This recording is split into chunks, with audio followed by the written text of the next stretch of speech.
तो सेंसेक्स कल किस तरह से एक्ट कर सकता है? देखो हमारा फ़ोकस थोड़ा सेंसेक्स पे रहेगा क्योंकि सेंसेक्स की एक्सपायरी पहले आती है, कल सेंसेक्स का 1 डीटी है।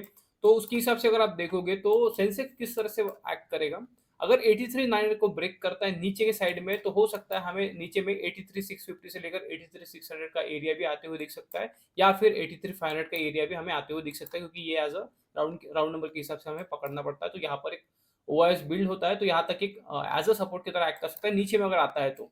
अगर ऊपर में सस्टेन करने की कोशिश करता है, इस तरह से आता है, इस तरह से जाकर अगर ऊपर फिर से ब्रेक करता है, तो ऊपर में हमें 84,400 का हमें टारगेट आते हुए दिख सकता है सेंसेक्स में।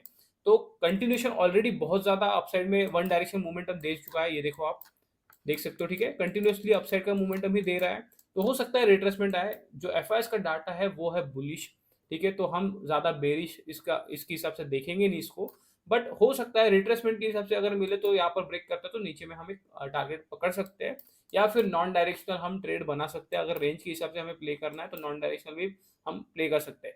ऑप्शन सेलिंग के पर्सपेक्टिव से मैं ज़्यादातर बताता हूँ, तो ऑप्शन बायर का काम कब आता है? जब रेंज को ब्रेक करता है। एज़ अ इस तरह से पकड़ सकते हो कि अगर नीचे आता है, फिर से ब्रेक करता है ये रेंज को, तो यहाँ पर फिर ऑप्शन बायर का काम आता है, या फिर नीचे आने के बाद में सस्टेन करने की कोशिश करता है, तो यहाँ तक एक डायरेक्शनल मूवमेंटम मिल सकता है, तो यहाँ पर ऑप्शन बायर का काम आता है। एक अच्छा रेंज आपको पकड़ना पड़ता है, ठीक है? 84,000 के एरिया पर है, तो ये एज़ अ ऑलरेडी एक रेजिस्टेंस एरिया की तरह हम पकड़ सकते हैं, इसे रेजिस्टेंस एरिया पे है। तो हो सकता है अगर अपसाइड में सस्टेन करे तो अपसाइड में निकल सकता है, या नीचे में आकर 84,000 के एरिया को एज़ अ रेजिस्टेंस लेता है, तो फिर नीचे में भी एक सेंसेक्स में टारगेट आते हुए दिख सकता है। ज़्यादा फोकस हमारा सेंसेक्स पे रहेगा, क्योंकि सेंसेक्स को एक 1 डीटी एक्सपायरी के हिसाब से ये आता है, तो फोकस हम उस पे करेंगे।